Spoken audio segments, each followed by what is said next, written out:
My ex of 10 years has been stalking me, and I have no idea why. I'm standing in the cold, my breath coming out in white clouds. The street lamp above us flickers, casting shadows over Jack's face. His green eyes are soft but sad, mirroring my own feelings. His hands are clenched into fists at his sides like he's holding himself together. "We can't keep doing this," I say, my voice barely above a whisper. "We're not good for each other anymore." Jack exhales, slowly nodding. I know. I swallow the lump in my throat. We love each other, but love isn't enough. He steps forward, searching my face. "It's not fair, though. It still hurts." I nod, feeling the same ache. "Yeah, it does." Jack looks away, then back at me with a weak smile. "So this is it?" I force a small smile in return. "Yeah, this is it." We stand there for a moment, neither of us wanting to be the first to walk away. Then finally, Jack sighs and steps back.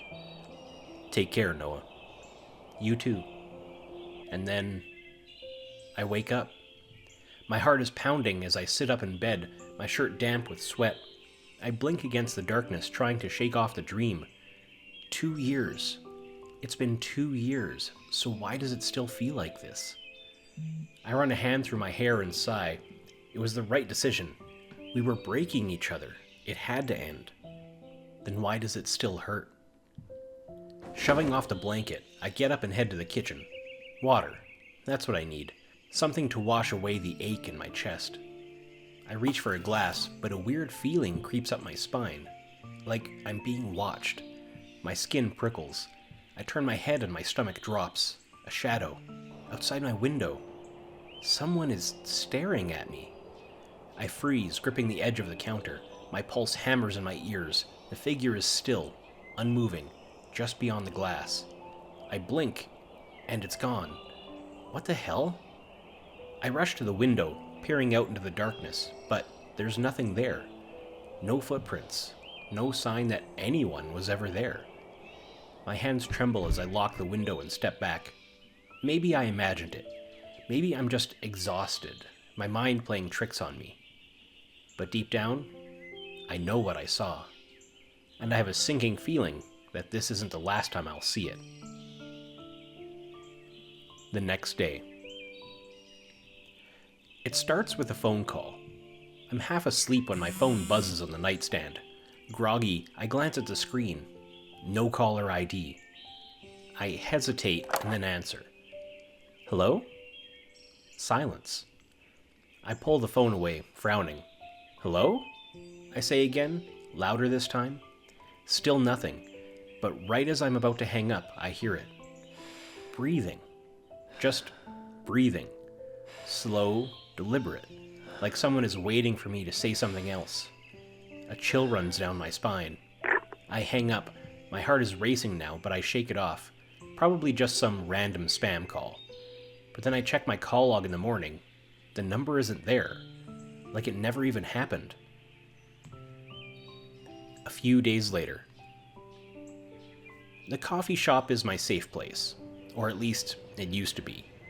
I'm sitting by the window, scrolling mindlessly on my phone, when that feeling creeps up my spine again. The one I've been trying to ignore. That weird, prickling sensation that I'm being watched. I glance outside. There's a figure standing across the street, just past the glow of a street lamp, dressed in dark clothes, head slightly tilted, watching. My throat goes dry. I blink, and in that split second, the figure is gone. I tell myself I imagined it, that I need sleep, that it was just some random guy waiting for a ride. But deep down, I don't believe that. A week later. My phone glitches while I'm in bed, just scrolling like usual. 1 second, everything's normal. The next, an old picture of Jack and me pops up. Not just any picture, our anniversary picture. I stare at it, confused. I know I deleted this. I know I did. Then my screen flickers and another old photo appears. Jack kissing my cheek. The caption, "Forever, no matter what." My chest tightens. I swipe up, trying to clear the app, but it won't go away. It just sits there, taunting me. My hands are clammy as I restart my phone. When it powers back on, the photos are gone, like they were never there. But I know what I saw. 2 weeks later. "You're not going to believe this," Alex says, sliding into the cafe booth across from me. I sigh, stirring my coffee. "Try me." Alex leans in, lowering their voice. "I saw Jack." My stomach drops. "What?" "Yesterday, near your apartment." Alex watches my face carefully. He wasn't doing anything, just standing there, watching. A heavy weight settles in my chest. I want to tell them they're wrong, that they're imagining things, but I know they're not. Because I've felt it, seen it. Jack's been watching me, and now I can't ignore it anymore. 2 days later. I lean forward, gripping the coffee cup like it's the only thing keeping me grounded. Okay, I know this sounds crazy, but I think Jack is watching me. Across from me, Ethan raises an eyebrow. He's always been the logical one, the guy who sees everything in black and white. As an official detective in the police department, he's not the type to entertain paranoia. "Watching you how?" I take a deep breath. It started with weird phone calls. No number, just breathing on the line. Then I kept seeing this shadowy figure near my place, near the cafe. And my phone? Old pictures of us keep popping up even though I know I deleted them. Ethan leans back, arms crossed. "You're sure it's Jack?" I hesitate. "A friend saw him near my apartment." That makes Ethan pause. "Okay, that's weird." I let out a dry laugh. "Yeah, no kidding." After a pause, I add, "Maybe I'm just being paranoid, but..." I exhale. "I don't feel safe, Ethan." He studies me for a moment, then nods. "All right, you did the right thing by telling me." He pulls out a notepad. "I'll look into it. Calls, surveillance footage, anything that might give us a lead." A weight lifts off my chest, but it doesn't disappear completely, because deep down, I have this gut feeling. Whatever's happening, it's only getting started. A week later. I've had enough of this. The phone calls, the weird photos, the shadow outside my window, it's messing with my head. So when I feel that prickling sensation again, that heavy weight of being watched, I don't hesitate. I spin around. There, across the street, just barely out of the glow of the street lamp, a figure, standing completely still. My heart pounds, but this time I don't freeze. I run. I shove past a couple walking their dog, my breath sharp in the cold air. "Hey!" I call out, hoping, knowing they can hear me. But the figure moves fast, slipping into the alley. I sprint after them, turning the corner just in time to see... nothing. The alley's empty. Silent. No footsteps, no rustling, no signs that anyone was even there. I stand there, panting, hands on my knees. There's no way they could have gotten that far in just a few seconds. There's no way. I swallow hard and step forward, scanning the darkness. "Jack?"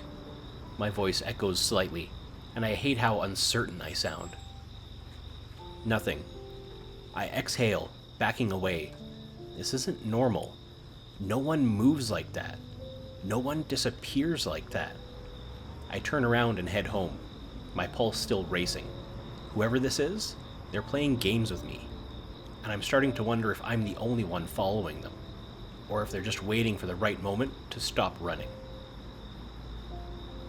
2 weeks later. I finally corner him. It's been days of chasing shadows, a feeling like I'm losing my mind. But now I have him. Jack stands near the old bookstore, hood up, hands shoved deep in his pockets like he's trying to disappear. Too bad I'm not letting him. "Jack!" My voice is sharp in the quiet night. He flinches but doesn't turn right away. I see his shoulders tense like he's weighing his options. Run again? Or face me? I step closer. Don't even think about it. Jack exhales heavily and finally turns to face me. It's like a punch to the gut. He looks the same, and different. Same deep black hair, same sharp green eyes, but there's something else now. Something heavier. He looks exhausted and worn down, like he's been carrying the weight of the world on his back. I don't care. Not right now. What the hell is wrong with you? I snap. Why have you been following me? He shakes his head. Noah, I can't... You can't what? Explain? Because I think you can. My voice is rising, my heart pounding. You disappeared for 2 years, and now, suddenly, you're everywhere? The calls, the photos, I gesture wildly.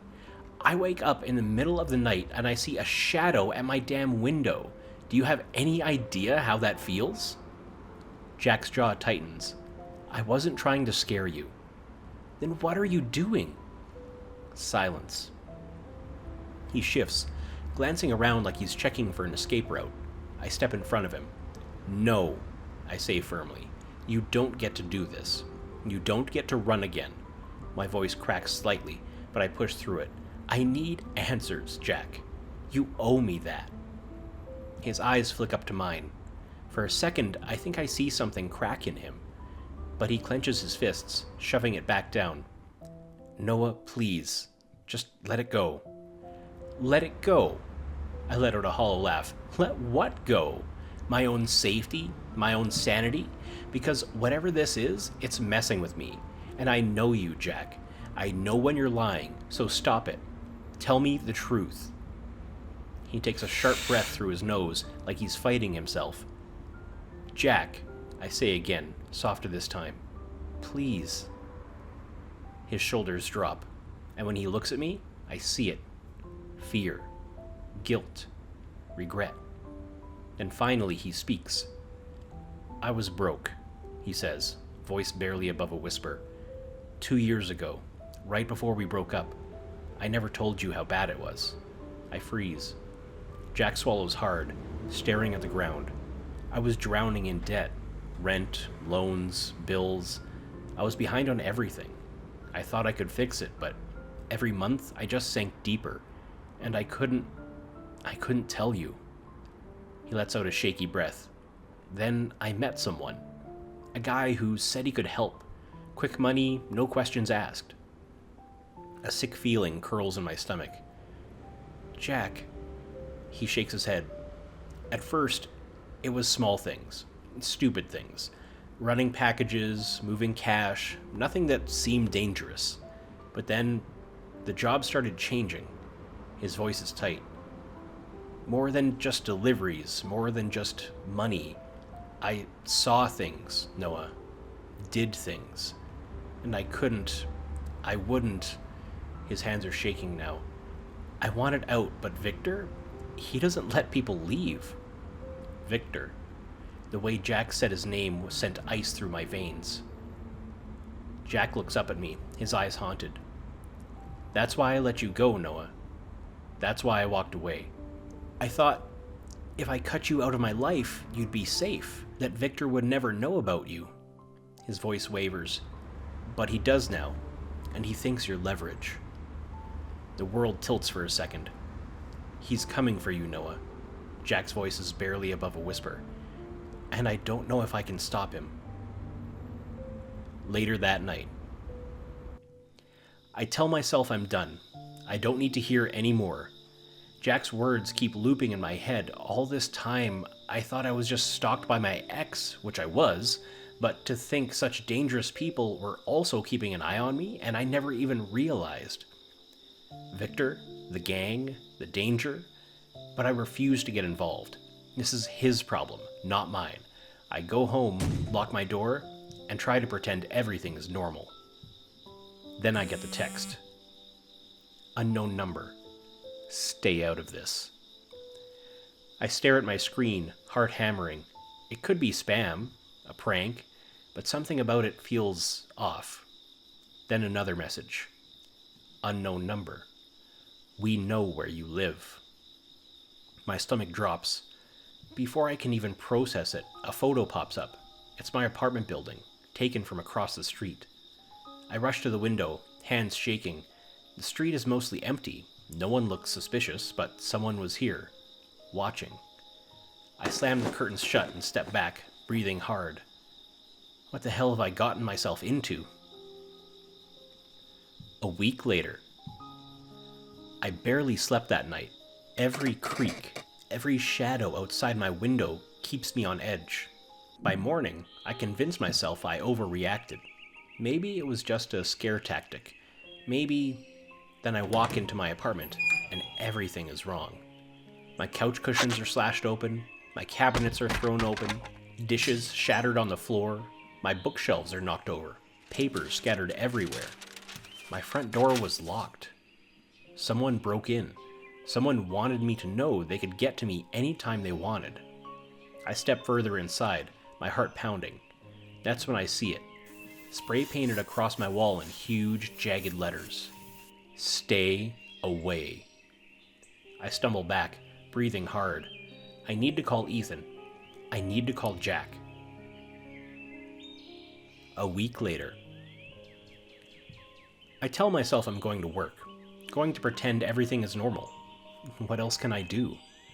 But halfway through my shift at the cafe, my phone rings. It's Ethan. Where are you? His voice is sharp, urgent. At work. Why? My stomach clenches. It's Mason. My breath catches. Mason, our mutual friend, the one I had told about the stalking. What happened? I ask, already moving toward the exit. Ethan hesitates. He got jumped. Cold spreads through my chest. I rush to the hospital, my mind racing. Mason is bruised, bandaged, and clearly shaken. When he sees me, he forces a weak smile. Guess you weren't being paranoid after all, he mutters.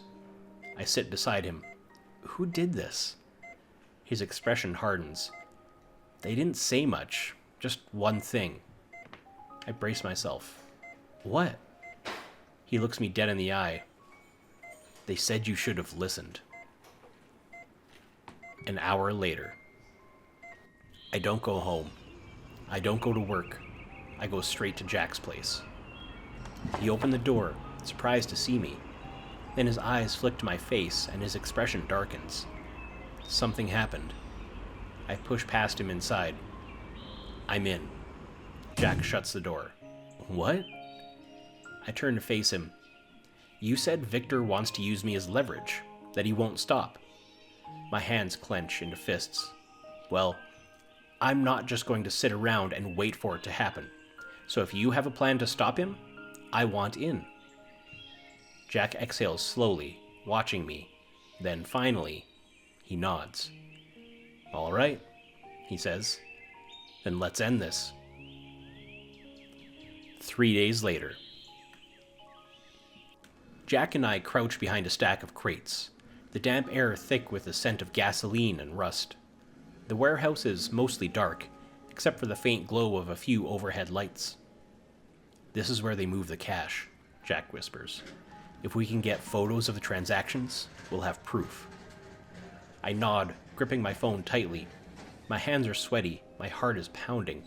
What the hell am I even doing here? We wait. Minutes feel like hours, and then footsteps. A group of men enters, dragging heavy duffel bags. One of them unzips a bag, revealing stacks of cash. My stomach tightens. Jack nudges me. Now. I lift my phone, snapping quick photos. Every instinct in me is screaming to run, but we need this. We need to prove what Victor is doing. Then my phone screen flickers. Before I can react, a sharp voice cuts through the air. You think we wouldn't notice? The overhead lights flash on, blinding us. Jack grabs my arm, but it's too late. A man steps forward, and even though I've never met him, I know who he is. The way the others shift uneasily around him, the sharp, knowing grin on his face. Victor. Nice try, he says, amused. But you're going to have to do better than that. An hour later. Jack and I race into my apartment, slamming the door behind us. My heart is still hammering from the close call at the warehouse. Send me the photos, Jack says, pacing. We'll back them up, send them to Ethan. I'm already unlocking my phone, scrolling through my gallery, but the second I open it, My stomach drops. The photos are gone. Every single one. I blink, refreshing the album. Nothing. It's like they never existed. Jack notices my silence. Noah? I look up at him, my voice hollow. They're gone. He rushes over, grabbing my phone. His jaw tightens as he scrolls. That's not possible. You took them. I know, I whisper. My hands are shaking. Jack, how did they... Before I can finish, a new notification pops up. Unknown number.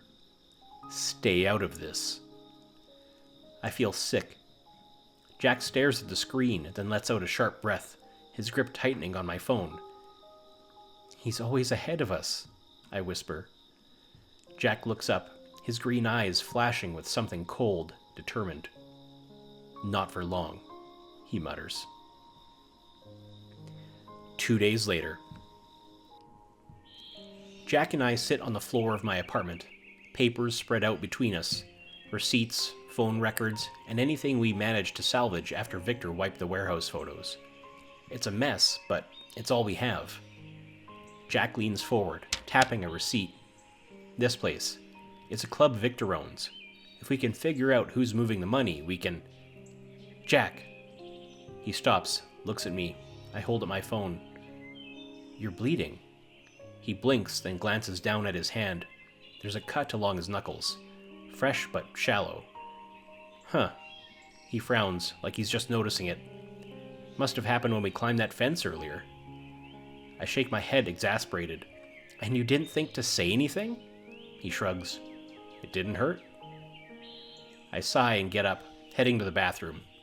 When I come back with the first aid kit, he's watching me, that unreadable look in his eyes. You don't have to...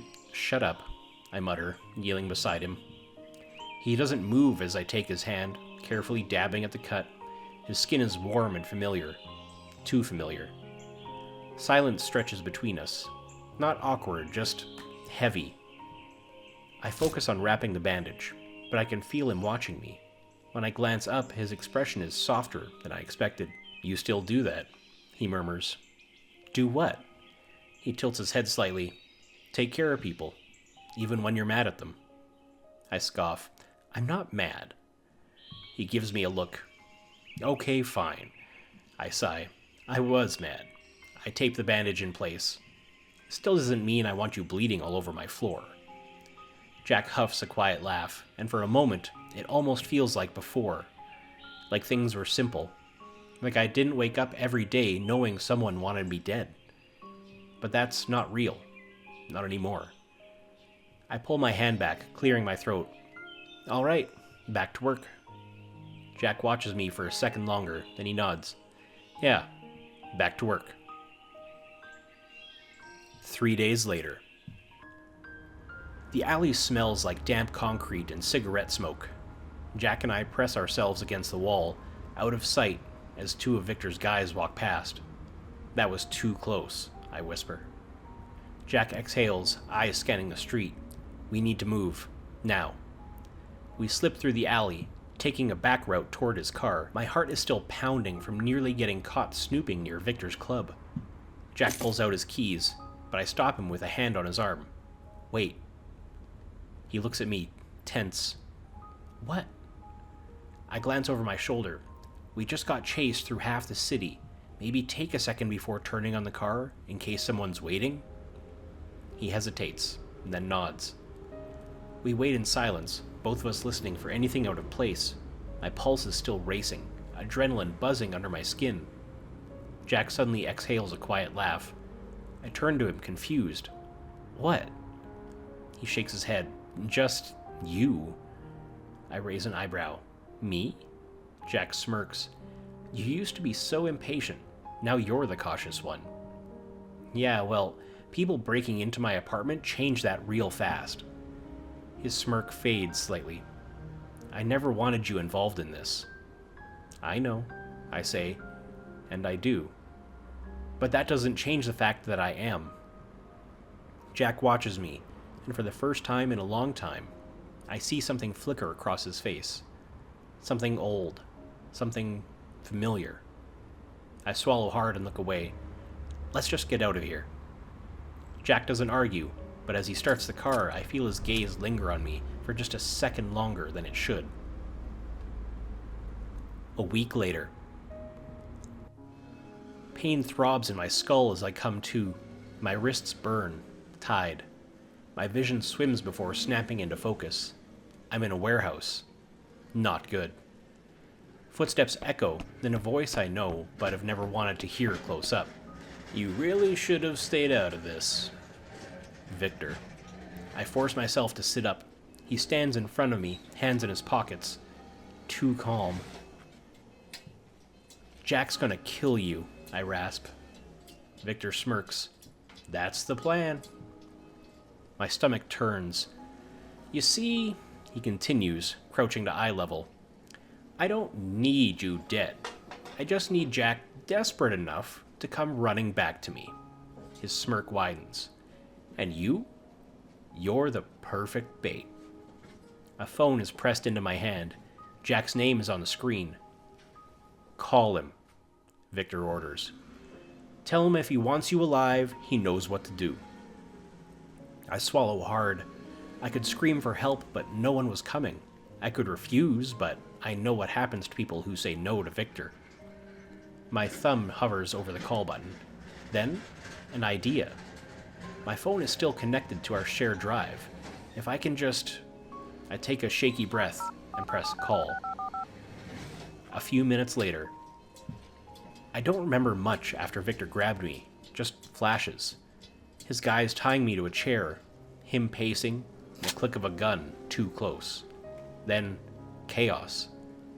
But not from outside, from Victor's phone. His men whispering among themselves, pulling out their devices. I don't know what they're seeing, but I can guess. Because before I made that call to Jack, I did something else. I uploaded everything. Every document, every transaction, every name tied to Victor's empire. I sent it all to high-ranking officials, to news outlets, to Ethan. And now, it's everywhere. Victor's grip on his phone tightens as he watches the news broadcast in real time. His name, his gang, his entire operation exposed. His face darkens. You little... The punch comes so fast I don't see it. Pain explodes in my ribs as I'm knocked to the ground. You think this changes anything? He growls, grabbing my collar and yanking me up. His eyes burn with fury. You just signed your own death warrant, kid. The warehouse door slams open. Jack. He crashes into the room like a storm, his fist already flying before Victor can react. The force knocks Victor back, making him stumble. I struggle to push up as Jack grabs Victor by the shirt. His voice is low, dangerous. You touch him again and I will end you. Victor snarls, shoving Jack off. He pulls a knife, his face twisted in rage. Should have stayed out of this, Jack. Jack barely flinches. And let you touch him? His voice is deadly. Not a chance.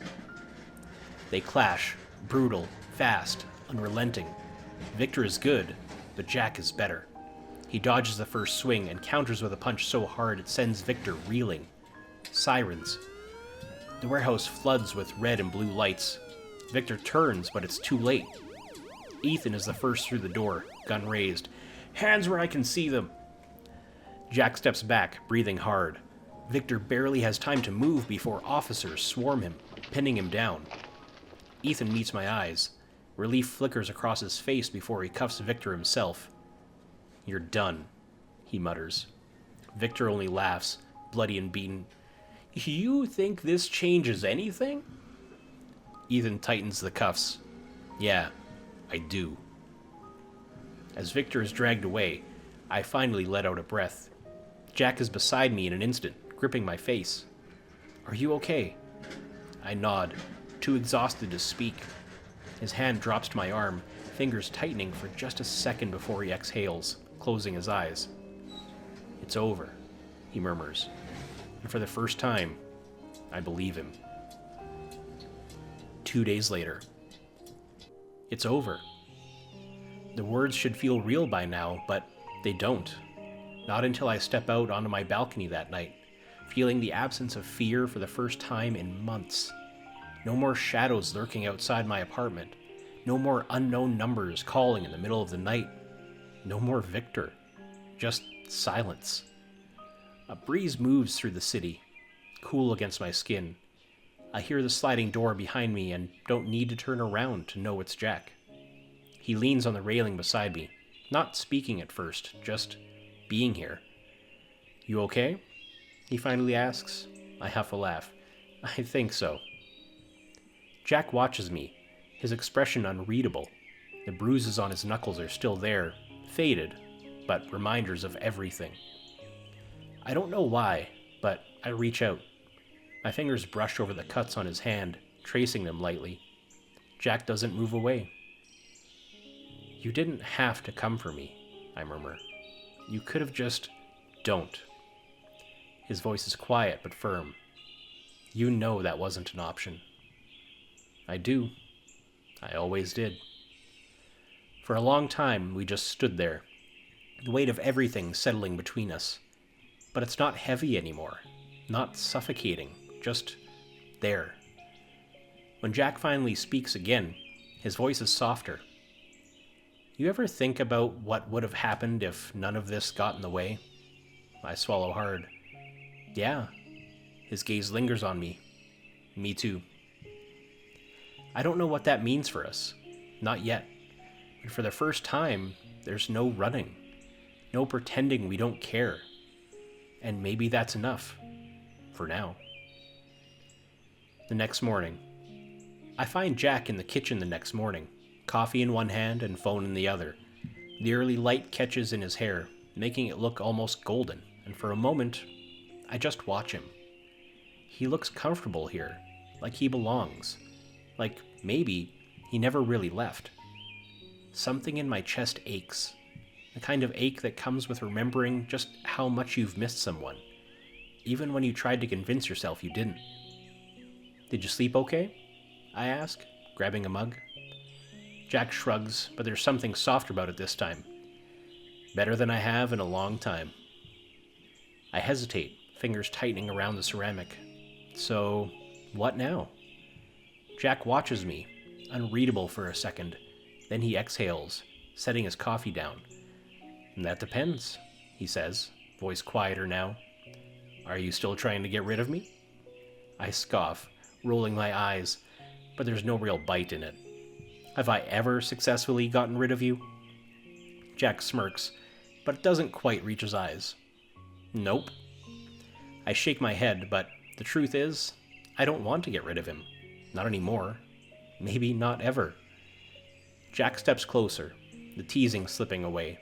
His expression turns raw, vulnerable in a way I don't think I've ever seen before. "I know I don't deserve a second chance," he murmurs. "I know I left. I know I hurt you." He swallows hard, eyes never leaving mine. "But the only reason I ever walked away was to protect you. I would have stayed. God, I wanted to stay. But I couldn't put you in danger. I couldn't let you get hurt because of me." My throat tightens, because I know it's true. Jack risked everything for me. His life, his freedom, everything he had, and I still almost lost him. His voice drops lower, almost pleading. "I would give up all that I have and all that I am if it meant getting another chance with you. If you'll have me, I swear I won't run again. I won't leave. Not unless you tell me to." My throat tightens. I remember the way he threw himself in front of danger for me, how he risked his life for me without hesitation, how he was willing to lose everything just so I wouldn't.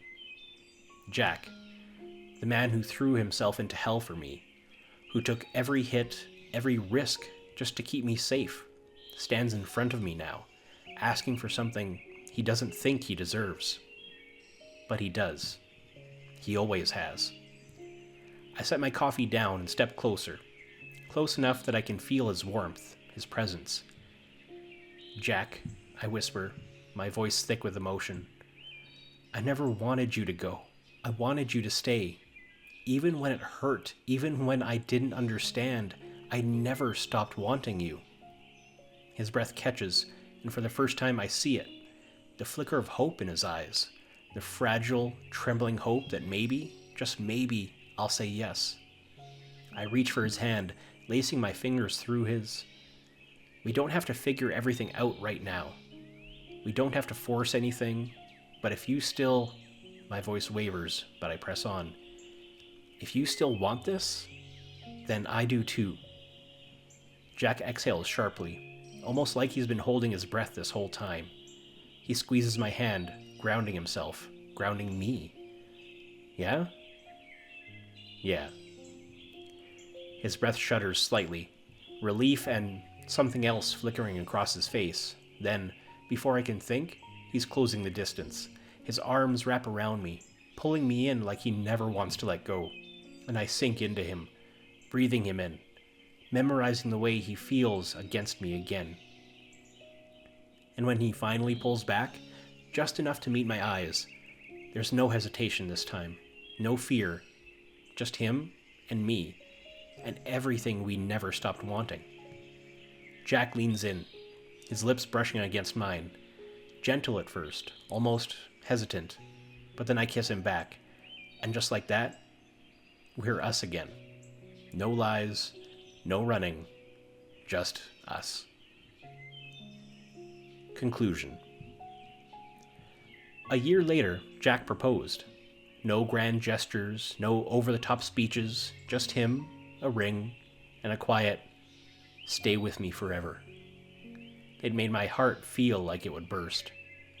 And of course I said yes. We had been together once, then torn apart. Life has thrown us into chaos, danger, and fear, but somehow, we always found our way back. Maybe it was fate, maybe it was just us. Two people who never really stopped loving each other, no matter how much time passed. Now we don't have to run. We don't have to fight for survival. We just get to be. And as I look at Jack, I know. This is where I was always meant to be. With him. Forever. The end. Would you have given Jack a second chance if you were Noah? Thanks for watching. Consider subscribing to become a part of our Rainbow Force and stay wholesome.